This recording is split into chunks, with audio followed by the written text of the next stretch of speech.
Hello and welcome back to another episode of Our Stories and Conversations on Mental Health. I'm your host, Matthew Modica, and I am joined with Gerardo. Yeah, Gerardo. Gerardo, how are you today, mate? Very good, very good. Very Like, good. nice day. Nice day. It is a nice day. beautiful, nice day in Australia. So we're going to be talking about, Gerardo, what the mental challenges from migrating from Mexico to Australia. So I've got a couple of questions to ask you, and I'm going to start off with, what was the hardest part of adjusting mentally to a life in Australia? Wow. At the beginning, when I arrived to Australia, it was more. I got like a mentally of for the first time. I was expecting less. I don't know, like something is different. Yeah. When I arrived, it was something like for me was kind of overwhelming. Yeah. And I really feel like intimidated.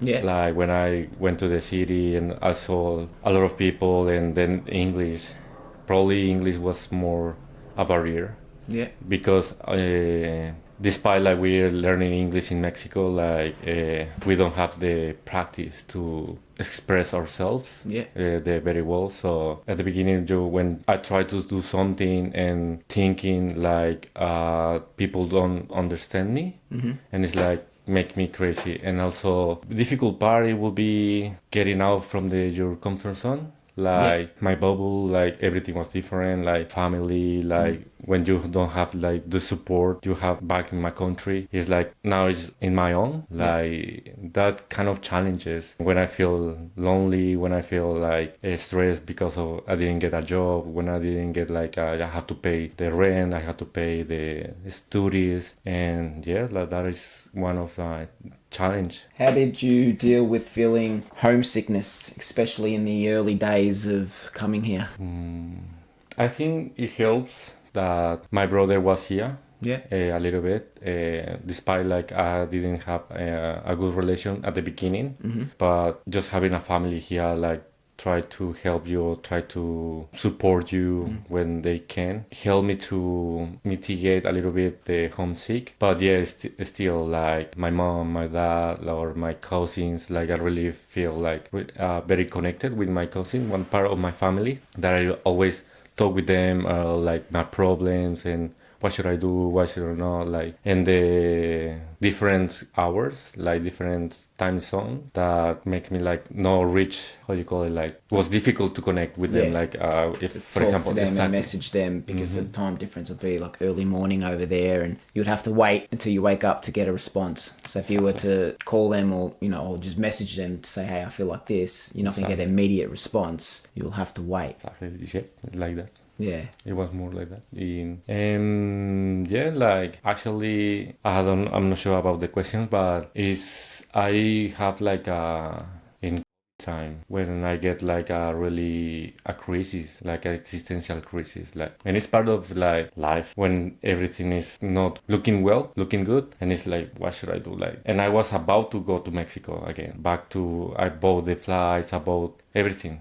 Everything was arranged to go to Mexico. One of my flights was canceled. So I took the decision to stay, and yeah, like happened, and then start again like the depression. I didn't feel like kind of, how do you call it, like my life is worthy. Like, should I do this? I don't know. Like I don't want to bother anyone. Like, and that is kind of like build up in my mind, and yeah, like it was more like anxiety, and then like I met my friend, like, and they connect me to a specialist, and we have like a conversation, and I learned like sometimes being vulnerable helps heaps. It helps to just someone to listen to you, and just be there and guide you, like this is normal, like let's work with that, like, and most of them is more like a childhood part of what I feeling anxious. It was more like I'm not good enough, like I don't know, like it's more in the childhood, like more in that part. So were there any cultural differences that you found challenging or surprising at first here? So like the way we celebrate things and the way we do things compared to the way they're done in Mexico. Were they, was there any difference? Probably more in Christmas. I can tell Christmas was more like for me an impact when I celebrate my first Christmas here was kind of like empty house, Yeah. like because back to Mexico it's a big one, and I remember like it's a big deal, and everyone is like happy and excited to share that moment with family and giving gifts, sharing moments or stuff. And when I arrived here, it was just my brother and also like friends like you create here. Like I have a lot of Colombian friends. Like I'm so thankful for them, and they just adopt me. Like let's do this. Let's have a dinner. It's still good, but it was more like that is when I feel the homesick. Like it was like okay, but you adapt it and you build new relationships. Like you create new traditions, a new way to spend time with friends and occasions. Like apart from that is probably kind of tradition for me is the Day of the Dead. I'm Yeah. still celebrating it, and I'm still putting the how do you call it, the offering, Yeah. the altar. Yeah, so that is what I just keep doing it, and because it gives me that side of me like still with my family pass away, so I feel the connection, Yeah. and sometimes like I've been teach or taught like that, like, and I really like it. Like, I really enjoy that moment, and part of that, yeah, that's Is there that's much it. like when it comes to culture, like here in Australia, you've obviously noticed we've got a lot of different nationalities and backgrounds and a lot of diversity within the communities. Is that like that back at home, like in Mexico? Is there like a lot of other cultures, or is it mainly Mexicans? Is there more diversity, as in same sex relationships and all that kind of stuff, or is it? Now in Mexico, it's more Mexican. It's Yeah, more like we don't have that diversity. yeah, I know like some places, some cities, they have some like Japanese people or yeah, community, and Korean. Is that is more because we have like as Mexico has a business overseas business, for yeah, example, Kia, Volkswagen, they just yeah, survive, but it's a small one. yeah, You cannot see like diversity here in the streets, yeah, on the restaurants, and that was an impact. Like, but I like it. yeah, I really enjoyed to share. For example, in my classes when I started here in English, I love to learn more of the cultures. It's not more yeah, like they told me or I research in internet. Is they really share their experience in yeah, back to their countries. And yeah, like actually Mexico, I can say I'm not sure right now, but they when I was there, being like in the community of LGBTQ, it's more like a taboo. Like they don't talk about it. They were people, but it's not like an open yeah, conversation you have like normally or the common days. And yeah, like sometimes is there is another thing like I notice in my people is they just be good with the overseas. Like for example, someone came from Germany or someone came from United States. They were like kind of we tend to menospreciate us like they're bigger, well they're more than us, and that makes us like yeah, I treat you well, I treat you like. And when I arrive here, it's like I really feel the sense of like we're equal, yeah, like no matter like your background, yeah, like you're equal, like you have the same opportunities than everyone. But yeah, like culturally it's more they teach us like we're just we're Mexicans and we're like hard workers, and it's like you have to always tend to obey. And yeah, like that is a part for me, like it was fighting in myself, like fighting inside me. And yeah, but when you discover it, when you overcome it, it's really pleasant, it's really clear, like the way you yeah you live there. yeah. Spouse. How did you manage language barriers here in Australia? Again. Like, how did you manage to talk to people? Did you have much English coming here, or did you have no English? How did you manage communicating with people here when you first came? It was first like I just get the community like as Spanish speakers and just get along with them, and little by little, like I studied English in Mexico. I was telling me like I kind of having a basic conversations, but when I suddenly you confront or you face the reality, it's like totally different. It's like I don't know what to say, like or sometimes it's like like yes, something Yeah. like that. Like you don't know and you don't want to border it. Like yes, yes. Or but I think it helped me a lot. Like starting with people is not like having relation or conversation with people they don't have English as first main language, Yeah. and because we commit the same mistakes, Yeah. and it's easier like practice and practice. And then I remember like having conversation with Australians, but in my mind was more like they will judge me, they will like I don't know, like they will laugh at me because I don't know. But no, like opposite, it was so friendly. They were like, ah, you mean this, and try to help me to. They Yeah. understand, and it's like okay. And I feel I like break that barrier, and it's like okay, let's start conversation more with Australian, with more locals. And also probably my work helped me a lot. Like working in hospitality is you connect with a lot of people, and most of them you have to communicate all the time, and that helped me to just overcome that or expressing more myself, like Yeah. express whatever I want, like yeah, let's do this, and yeah, like Did you experience any identity shifts or changes in how you see yourself after moving? Like, did you feel that you changed your ways or? I think yes, totally. Like as you told, like sometimes be vulnerable helps a lot. And me for was kind of confusing. One day was like because of how I was rising, like how I was like growing in my childhood. Yeah. I identify like my family. They're like more machismo.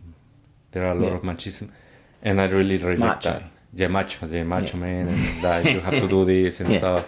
And I really reject that because I saw my mom suffering from that, and I really like investigating or more like getting to energies. It's like my male energy was like really down, like because I was reject everything like that. And when I arrived here, I realized like I was having a lot of friends, female friends, and I said why, like, and then I start like getting confused, like why thinking in that, like, and sometimes it was a time like I was thinking like, am I gay, like, am I like that? But I never feel attraction for a man. For Yeah. that reason, it's like so confusing. Yeah. And then when I start like reading more about it, like getting advice from like a professional, it's like like your energy or it's like your instinct, your male instinct is like really low. Like you have to heal that. You have to. There is a lot of tools. Like I really don't want to advise here, but is I take those advices and start implement it. Like start doing it, and yeah, like, and you realize like I'm a man, like I really want to have a good relationship with my future fiance or my future girlfriend, and that is what it matters, like being able to get deep in your what you are, like why you behave like that or Yeah.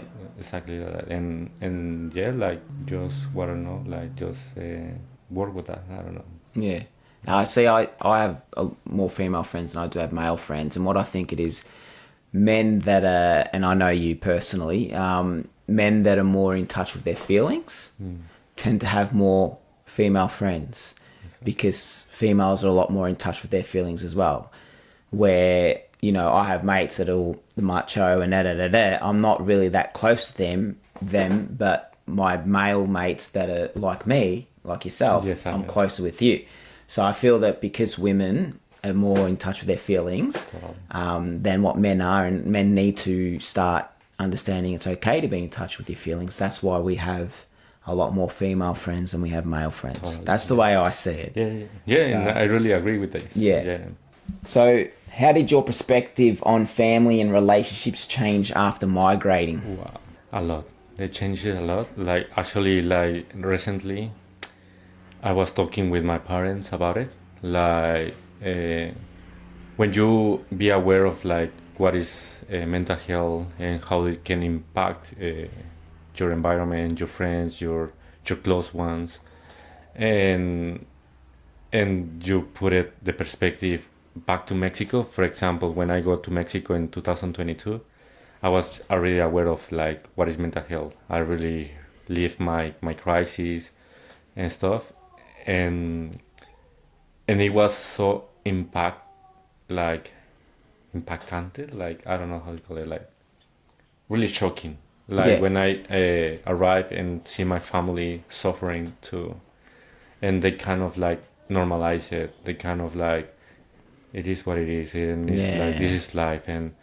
And yeah, like my relation with my parent, my dad was more like he just get stressed. He just every time he was like angry for like I just have a lot of memories of that. Like Mm. my dad just yelling at me, yelling at us, like yelling everyone. But at the same time, outside from home, like for friends, it's like, yes, I do it. Like he put another mask. He put like, no, we are like good family. You're Yeah. like, Yeah. and yeah, like actually, I was talking with them about it, and they're like kind of open right now. Like they just kind of when I talk with them, they research, they try to get help, they just get into a community to just talk about it, and yeah, they change a lot. Like when I already told my friends like I want to meet my parents or know them as a person they are. Mm. Sometimes just we keep the memories of the parents, like I mean like my dad is angry, like just memories of when I was child and he just arrived and tell us off, or like you have to be this, you have to do that, like and sometimes when I get outside from that environment and just grow up and then realize like everyone is a person, everyone is like a human being Mm. that feels that can change their decisions, or and I just take the step to like to tell my parents like let's meet again, let's catch up, like start again, like Mm. I want to know you as a Pablo, like as you, and that helped me to overcome these memories from my dad, like Yeah.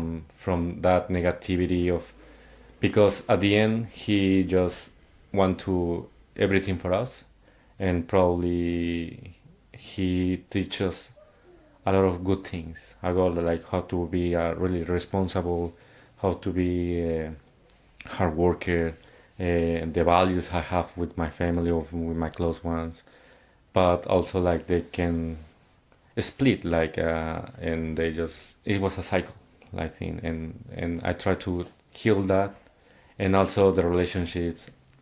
I tend to do the same like as a man. I mean, I consider myself like a little bit toxic at the Mm. beginning because I was the kind of man like if someone likes me and I just approach and stuff like it start like just dating. I was like just thinking like she's my girlfriend. I want to like provide everything, and I try to give it, and she's kind of like don't I don't have the mood to hang out today, for Yeah. Yeah. example. And I was like so like overthinking, Yeah. and it's like no, I'm doing something wrong, and I need to fix it. And now it's like the relationship I'm looking for is more like we are the same goal, Mm. but we are different. I'm not yours, you are not mine, Yeah. and it's like we are working together. Like we have, of course, in how do you call it, like intimacy. No, Intimacy. Yeah. Yeah. yeah, That's right. intimacy, and yeah, like, but it's more like it's your life, and you are responsible for your happiness, and your self belief.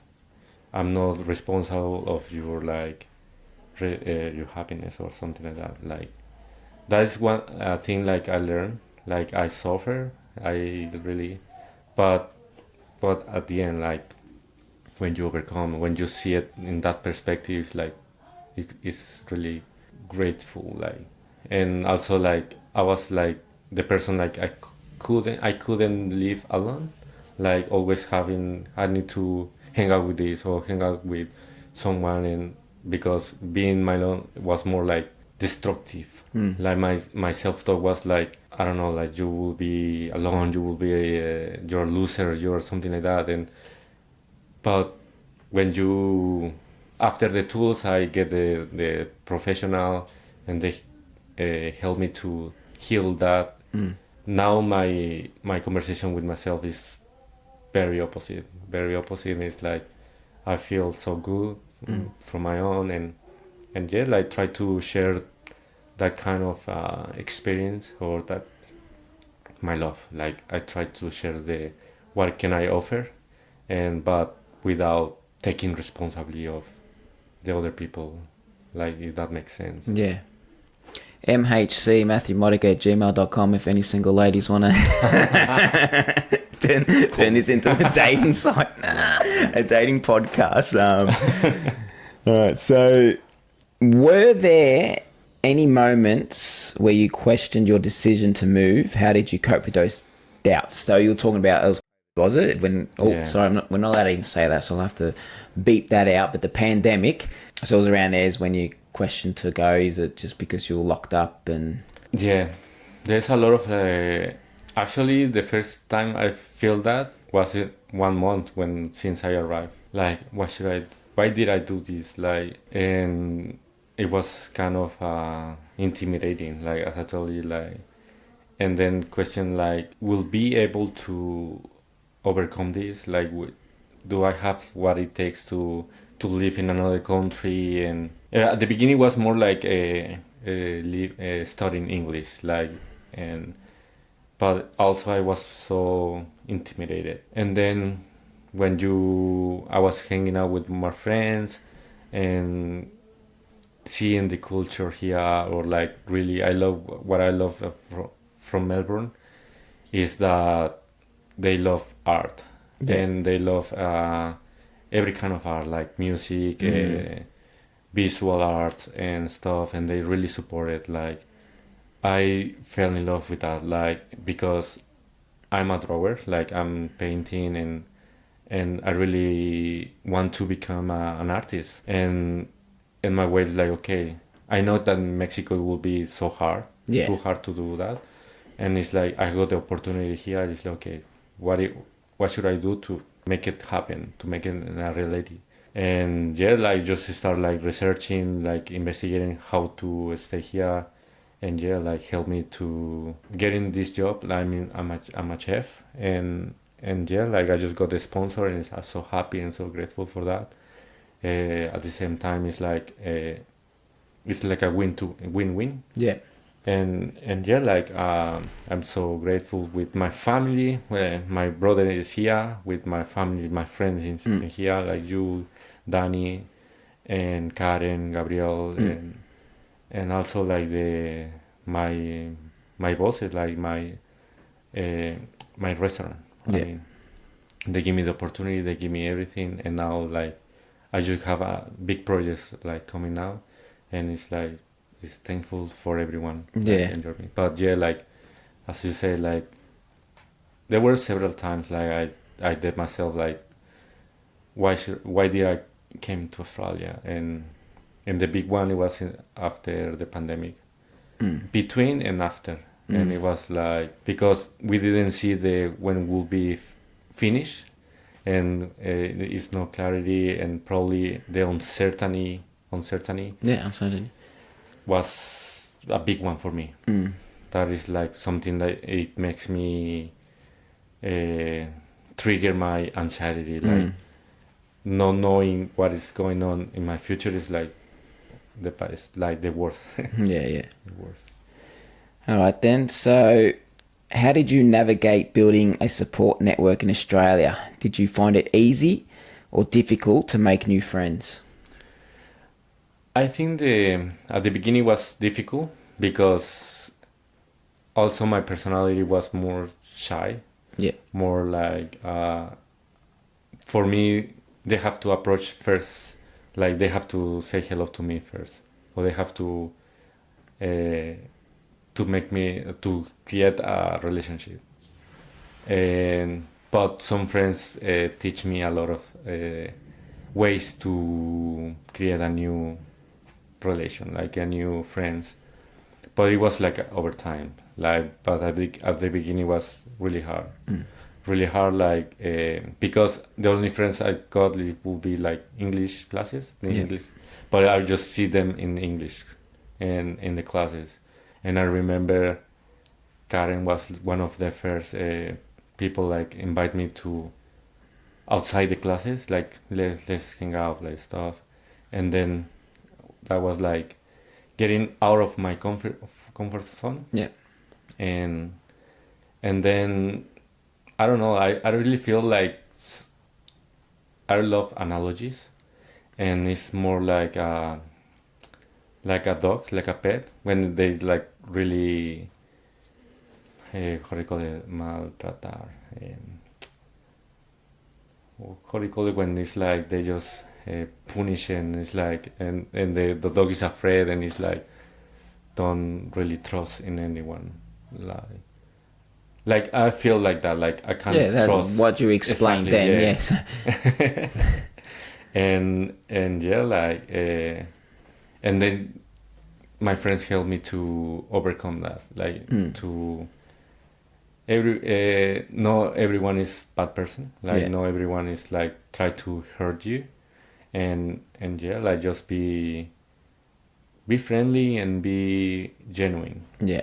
be you, and stuff, like they will like you as you are. Yeah. Like another thing like I try to do is more like there is he's cool, like I try to imitate, but that was not for me, like it was more being genuine, and yeah, like little by little it was more easier to create friends. No, that's good. Did you notice any changes in your mental health during the transition, such as stress or anxiety or? Yeah.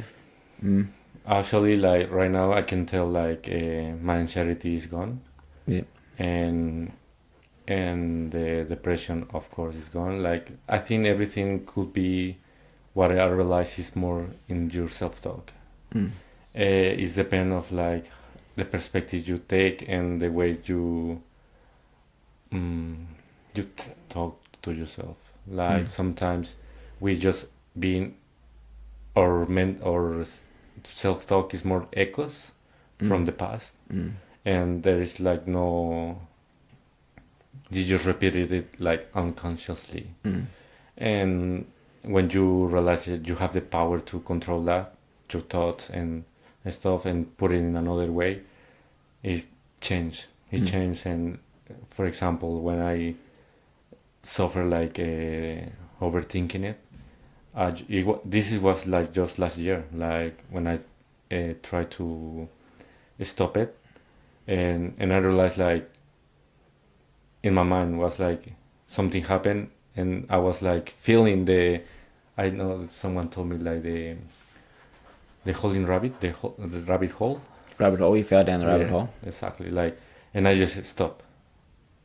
You're overthinking. I tell myself you are overthinking it, and then like I feel in the present, say what should I do? Solutions, and just get it the positive perspective. Like I mean, positive, negative can be different for everyone. There is no bad, there's no good, but it's like what is can benefit to me, and there is no hurt anyone. Like, and yeah, like that helped me to build a healthy self-talk. And yeah, like it takes time. Sometimes it's just an automatic, and it's like, and you just get it out of control. But I remind myself like you have the power. What do you think, and what is your action, and how you react. And yeah, like don't let my exterior environment like how do you call it, influencing that. Like Yeah. Yeah. sometimes it's normal to like be upset, like, but at the same time like you are in the control. Like you really want to be upset, or you want to control, like take it in another perspective. Like okay, there is another chance, another time. There is another chance. Let's learn from what happened and just be more passive, like more like to neutralize the situation, because otherwise I really not enjoy, like the saying, like when you are angry, it's like you're holding like a hot rock. Yeah. So the only one is hurting is It's you yourself. yeah. So it's like it's better just release it and learn it. Like, okay, next time I will do it. I will do it in a different way. Yeah.